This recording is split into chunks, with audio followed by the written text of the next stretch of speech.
بظاہر کوئی وجہ سمجھ میں نہیں آتی کہ کیوں اس طرح کی کوئی کامیابی نصیب ملے، لیکن خدا تعالیٰ نے اچانک طاقت بھی دی، توانائی بھی دی، اتحاد بھی حاصل ہوا، بہت ساری چیزوں میں کامیابی حاصل ہوئی۔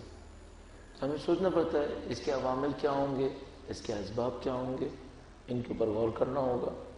اور بہت اچھا ہے کہ ہم ان تمام باتوں کی اچھی طریقے سے تجزیہ و تحلیل کریں۔ اس کی وجہ یہ ہے کہ کسی بھی وقت جب ہم کسی کام کے اندر کودیں، ہمیں پہلے سے پتا ہو اگر یہ کریں گے تو کامیابی ملے گی، اور اگر یہ نہیں کریں گے تو کامیابی نہیں ملے گی۔ میرا اپنا خیال ہے کہ کل کے جیسے واقعے کے اندر سب سے پہلا عنصر یہ تھا کہ اتنے لوگ جمع کیوں ہوئے، کیا ہوا کہ وہ سب جمع ہوئے؟ یعنی ہمارے پاس برسوں سے اتنا بڑا کوئی اجتماع نہیں ہوا تھا کہ اتنے لوگ انتہائی نامساعد حالات کے اندر، یعنی ایسے حالات میں جو مدد نہیں دے رہے تھے۔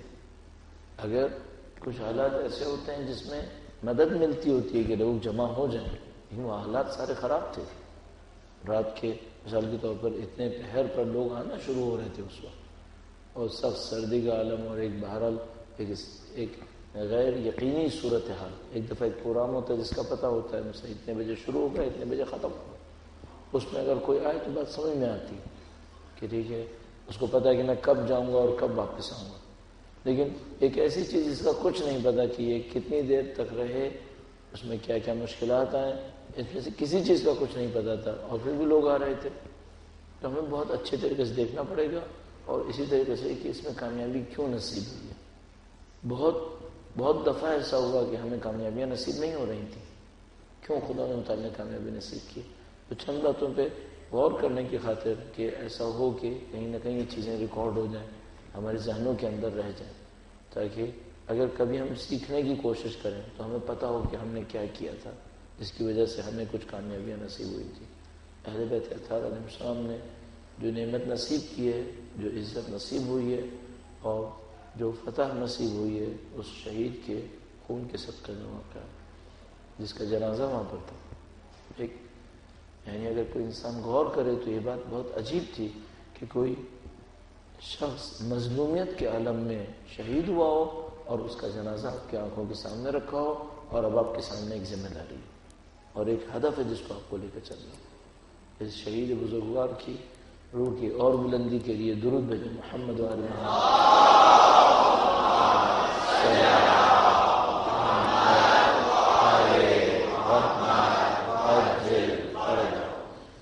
اور یہیں پہ شاید انتہائی مناسب وقت ہے کہ شہید کے خاندان نے جس طرح سے صبر دکھایا، جس طرح سے استقامت دکھائی، جس طرح سے ایثار کیا، قربانی کی ہے، آپ اور میں یقیناً احساس نہیں کر پائیں گے کہ جب ہمارے لواحقین میں سے کسی کا جنازہ 10 گھنٹے روڈ پر ہو تو اس کے دل پہ کیا گزرتی ہوگی۔ ایک قوم کے مقصد کی خاطر، ایک معاشرتی مقصد کی خاطر میں اپنے باپ کے جنازے کو 12 گھنٹے روڈ کے اوپر رکھوں، یہ بہت بڑی بات تھی، یہ کوئی آسان چیز نہیں تھی۔ اور تعجب یہ ہے کہ شہید کی ماں ساتھ چل رہی تھی، شہید کی بہنیں ساتھ چل رہی تھیں، شہید کے بچے ساتھ چل رہے تھے۔ اس خاندان نے صبر دکھایا، اس خاندان نے قوم کو اس عزت تک پہنچانے میں بہت بڑا صبر دکھایا، اور واقعی قابل فخر اس خاندان کے اس مصیبت میں صبر کے نصیب ہونے کے لیے، ان لوگوں کی مزید توانائی کے لیے، اور اس دعا کے ساتھ کہ خدا ایسے خاندانوں کی تعداد ہمارے معاشرے میں اضافہ فرمائے۔ اس خاندان کی عظمت پر اور ان کے وقار میں اضافے کے لیے اہل بیت اطہار علیہ السلام کے حضور درود بھیجیں محمد و آل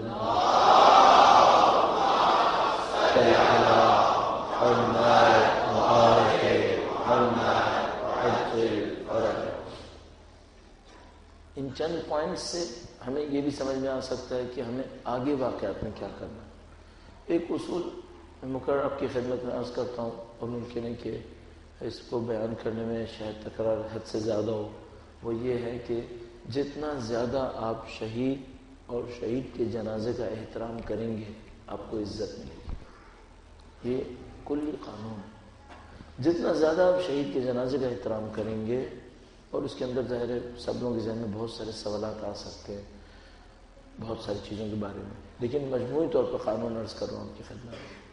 اگر آپ شہداء کا احترام کریں گے، شہداء کے خاندانوں کا، شہید کے جنازے کا، آپ کو عزت ملے گی. کیوں عزت ملے گی؟ اس کے بہت سارے اسباب ہیں، اس کے بہت سارے رولز ہیں جو یہاں پہ امپلیمنٹ ہوتے ہیں، لیکن ایک مجموعی قانون ہے. ہمارے پاس کیا مشکل ہے کہ ہم شہید کے جنازوں کو اتنی عظمت سے نہیں اٹھا پاتے. کل جو بہت بڑا پازیٹیو پوائنٹ تھا وہ یہ تھا کہ جنازے کے ابتدا میں کوئی غیر عقلی، جذباتی، تشدد آمیز کام نہیں ہوا. یہ شاید بہت اچھا اسٹارٹنگ پوائنٹ تھا. آپ ظلم کریں کسی ظلم کے مقابلے میں یا خود ظلم شروع کریں، دونوں صورتوں میں ظلم ہے. اور اگر آپ ظلم کے ذریعے کسی کام کو انجام دینا چاہتے ہیں، آپ کسی خدائی نتیجے تک نہیں پہنچیں. اگر روڈ کے اوپر کوئی رکشہ ڈرائیور چل رہا ہے اور آپ اس کی روزی روزگار کو اوپر لات مارتے ہوئے، اس کو آگ لگاتے ہوئے آگے بڑھ رہے ہیں اور آپ سوچ رہے ہیں کہ میں خدائی مقاصد کو حاصل کر لوں گا، یہ نہیں ہو سکے گا، یہ قطعاً نہیں ہو سکے گا. پہلی چیز جس کو ہمیں خیال کرنا پڑے گا وہ یہ ہے کہ آپ عدل کے ذریعے سے عدل لا سکتے ہیں، لیکن آپ ظلم کے ذریعے سے عدل نہیں لا سکتے. ظلم نہیں ہونا چاہیے. جس نے ہم پہ ظلم کیا ہم اس کے خلاف احتجاج کریں اور احتجاج میں خود بھی ظلم کریں، یہ ممکن نہیں. ہم مظلومیت سے بڑھ کر کوئی حربہ اپنے پاس نہیں دیکھتے، یہ بہت اچھا حربہ ہے. لیکن اگر مظلومیت کے مقابلے میں ظلم کریں گے، ہماری توانائی اور وہ جو مظلومیت کے نتیجے میں ہمیں ایج ملی اور پلس پوائنٹ ملا ہے وہ ہمارا ظاہر ہو جائے گا. بس پہلی چیز جو سمجھ میں آتی ہے، اگر ہم چاہتے ہیں شہداء کے جنازے بعظمت ہوں اور جس طرح سے ایک تاثیر کل حاصل ہوئی ہے ہمیں حاصل ہو، پہلا پوائنٹ جو ہمیں خیال کرنا پڑے گا وہ یہ کہ ہمیں پرامن رہنا پڑے گا. اس کے علاوہ کوئی چارہ کار نہیں ہے. آج بھی، کل بھی ایسا ہی اور مستقبل کے اندر بھی ایسا ہے کہ اگر ہم پرامن رہیں گے اس سے بہت سارے راستے کھلیں گے. ایک فائدہ تو یہ ہے کہ ہم نے ظلم نہیں کیا، ہم نے عدل کیا اور مظلومیت ہمارے ساتھ رہی. دوسرا بہت بڑا فائدہ جو معاشرتی فائدہ ہے وہ یہ ہے کہ جیسے ہی ہم کوئی امن کے خلاف کام کریں گے، تشدد آمیز کام کریں گے، ہم لوگوں کی شرکت کو وہیں پر روک دیں گے، وہیں معاملہ ختم ہو جائے گا. کتنی دفعہ ایسا ہوا.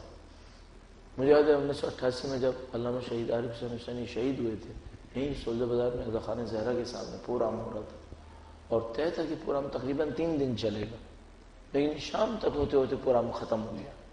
نہ کہ لوگوں کے اندر جذبہ نہیں تھا، جذبہ تھا، لیکن نمائش کے اوپر کچھ توڑ پھوڑ شروع ہوئی، آگ وغیرہ شروع ہوئی، اس کے نتیجے میں ساری ٹریفک بلاک ہو گئی اور جتنے لوگوں نے آنا تھا وہ سب نہیں آ سکے اور پروگرام شام تک ہوتے ہوتے ختم ہو گیا. ہم لوگ غلطی کریں گے اگر ہم امن کے خلاف، امن کے مقابلے میں تشدد کو استعمال کریں. اگر خدا نہ کرے کل ایسا ہوتا کہ جب وہ چوری سے نکلتے تھے یا کہیں پہ پہنچتے تھے، مارکیٹ سے گزرتے تھے اور وہاں مارکیٹ میں توڑ پھوڑ ہو رہی ہوتی، تو کیا ہم تصور کر رہے ہیں کہ لوگ بعد میں اتنے 10,000 جمع ہو جاتے؟ قطعاً نہیں ہونے تھے. تو پہلا پلس پوائنٹ جو ہمارے سامنے تھا وہ یہ تھا کہ لوگ پرامن تھے، سب نے اس کو اپریشیٹ بھی کیا، لوگ اس کے اندر ذوق آئے اور اتنی خواتین، بچے سب وہاں پہ موجود تھے. یہ پہلا پلس پوائنٹ تھا. اور میں نے اس کا معنوی اصول بھی عرض کیا کہ آپ ظلم نہ کریں، آپ عدل پہ رہیں تو آپ کو نتائج ملیں گے. اور معاشرتی بھی عرض کر دیا کہ لوگ شرکت ہی اسی وقت کریں گے جب ان کو احساس ہوگا کہ ہم پرامن رہیں گے. دوسرا معاملہ یہ ہے کہ آپ ڈسپلن کتنا دکھائیں گے. آپ بہت کم تعداد سے اپنے مد مقابل کے اوپر بہت بڑا اثر ڈال سکتے ہیں اگر ڈسپلن میں. ڈسپلن بہت امپورٹنٹ ہے. آپ کسی بھی قوم سے نتیجہ لینا چاہتے ہیں، تعداد اتنی اہم نہیں ہے جتنا ڈسپلن امپورٹنٹ ہے. اب ایسا نہیں ہے کہ مثال کے طور پر کل ہم سمجھتے ہیں ڈسپلن پیک کے اوپر تھا، نہیں، بہت ساری چیزیں اس سے بہتر ہو سکتی تھیں، لیکن جو اتنا ہی نصیب ہو گیا اس نے بھی بہت کچھ نصیب کر دیا. ہمیں سوچنا پڑے گا، ہمیں قوم کو ڈسپلن چاہیے. اچھا، ڈسپلن سے ہم لوگ باہر کیوں چلے جاتے ہیں؟ اس وجہ سے نہیں ہے کہ مثال کے طور پر لوگ جو ہیں وہ مخلص نہیں ہیں، جس کے اوپر میں ابھی عرض کروں گا. کل کی خاصیتوں میں سے ایک خاصیت ہے ہر فرد پرخلوص نظر آ رہا تھا، اپنے کام کو خلوص سے انجام دینا چاہتا تھا. تو ایسا نہیں ہے کہ لوگ ڈسپلن اس وجہ سے نہیں کر رہے کہ وہ کام کو انجام نہیں دینا چاہتے، نہیں، مشکل یہ ہے کہ شاید ڈسپلن کی اہمیت نہیں جانتے ایک، اور دوسری بات یہ کہ جب جذبات میں آتے ہیں تو اپنے جذبات کو کنٹرول نہیں کر پاتے، جو شاید سیکنڈ پوائنٹ زیادہ امپورٹنٹ ہے، اپنے جذبات میں بہہ جاتے ہیں، جذبات میں بہہ جاتے ہیں اور اس موقع پر جو کچھ ہو جانا چاہیے تھا اس کو بھی بھلا دیتے ہیں۔ تھوڑا سا اپنے جذبات کو کنٹرول رکھیں اور ڈسپلن حاصل کر لیں، اس کے نتیجے میں، نظم و ضبط کے نتیجے میں بہت ساری چیزیں حاصل کی جا سکتی ہیں۔ اور جو میں پہلے یہاں مقرر عرض کر چکا ہوں پچھلے سالوں میں آپ کی خدمت میں، وہ یہ کہ آپ جب بھی کوئی کام کر رہے ہوں گے، لوگ جو آپ کے مد مقابل پہ ہوں گے وہ مائکروسکوپس لگا کے آپ کو دیکھ رہے ہوں گے، یہ کیسے کرتے ہیں، ان کے چہروں کے ایکسپریشنز کیسے ہیں، ان کے ہاتھوں کے ایکسپریشنز کیسے ہیں، ان میں یونٹی ہے یا نہیں ہے، یہ سب لوگ انالیسس کرتے ہیں ان چیزوں کا۔ اور جتنا آپ کا کام اچھا ہوگا، آپ کے جو اثر ہوگا، تاثیر ہوگی معاشرے کے اوپر، لوگوں کے اوپر، وہ تاثیر عمیق ہوتی چلی جائے گی۔ تو دوسری چیز، جو پہلی چیز تو ہم نے کہا کہ پرامن ہونا، تشدد میں مبتلا نہ ہونا، دوسری بات ڈسپلن کا ہونا، آپ ڈسپلن کے اندر رہیے، جیسے آپ ڈسپلن میں رہیں گے آپ اچیو کریں گے چیزوں کو، اور اس سے بہتر بھی حاصل کیا جا سکتا ہے۔ درود بھیجے گا محمد وآل محمد صلی اللہ۔ تیسری بات یہ کہ کاموں کا ایک خاص وقت ہے، ہر کام کو اس وقت پہ ہونا ہے۔ اگر آپ جلد بازی کریں گے، آپ وقت سے پہلے کرنے کی کوشش کریں گے، آپ بے صبرے کہلائیں گے، آپ جلد باز کہلائیں گے، اور وہ جو صبر اس کے مقابلے میں توانائی آپ کو دیتا وہ آپ کے ہاتھ سے نکل جائے گا۔ آپ کو صبر دکھانا پڑے گا۔ آپ اگر کسی کام کے اندر کودیں اور اس کام کے بارے میں جانتے ہیں کہ اس کے اندر اتنا ٹائم لگ سکتا ہے اور آپ چاہیں کہ نہ لگے، یہ نہیں ہو سکتا، آپ کو صبر دکھانا پڑے گا۔ اور معاشرتی کاموں کے اندر انتہائی ضروری ہے آپ کے پاس صبر۔ اگر صبر نہیں ہوا آپ مقابلہ نہیں جیت سکتے۔ اور بہت آسان بات یہ ہے کہ جو بھی آپ کے مد مقابل میں کام کرنے والا ہوگا وہ گویا آپ کے صبر کے پیمانے کو ہر گھنٹے میں چیک کرتا رہے گا، وہ ہمیشہ چیک کرتے رہیں گے۔ اب اس وقت ان کا صبر کتنا باقی ہے، آیا ان کے صبر کو آزمائیں یا نہ آزمائیں، آیا لوگ کامیاب ہو جائیں گے یا ڈھیر ہو جائیں گے، وہ سب آزماتے رہیں گے۔ وہ ہوشیار لوگ ہیں، ان کا کام یہی ہے کہ وہ موب کو ڈیل کریں، وہ لوگوں کو ڈیل کریں، تو اس کی مہارت رکھتے ہیں وہ لوگ۔ وہ فوراً آزمائیں گے کہ بھائی ان کے اندر صبر ہے یا نہیں ہے، کتنی دیر تک صبر کر سکتے ہیں۔ اگر آپ ایکسٹراڈنری دکھا گئے کام، آپ جیت سکتے ہیں، آپ نے کام کو انجام دے سکتے ہیں۔ تو تیسری چیز جو سمجھ میں آتی ہے آگے کے لیے بھی، میں نے عرض کہی تینوں پوائنٹ کل کے لیے بھی مؤثر تھے، آگے بھی مؤثر ہو سکتے ہیں جب، چونکہ یہ داستان ختم نہیں ہونی ہے۔ یعنی کہ ہم یہ تصور کر رہے ہیں کہ آگے کوئی شہید نہیں ہوگا، یقیناً شہید ہونے ہیں لوگ، آگے کوئی جنازہ نہیں اٹھے گا، یقیناً جنازے اٹھنے ہیں، ان میں بھی یہی پوائنٹ چاہیے ہوں گے۔ ہمیں پرامن رہنا پڑے گا، ڈسپلن دکھانا پڑے گا، اور صبر ہوگا۔ اور کل کا جو صبر تھا الحمدللہ رب العالمین، قوم نے واقعا صبر کا مظاہرہ کیا۔ چوتھی چیز جو سمجھ میں آتی ہے وہ تعاون ہے، آپ کوآپریٹ کریں ایک دوسرے کے ساتھ۔ کل جو عجیب باتوں میں سے ایک بات تھی وہ یہ کہ آپ کو لاجسٹک کی کوئی پرواہ نہیں کرنی پڑ رہی تھی، لوگ خود سے کام کر رہے تھے، یہ واقعا حیرت انگیز تھا۔ یعنی ایک دفعہ یہ ہوتا ہے کہ دن کا وقت ہوتا ہے، مارکیٹس کھلی بھی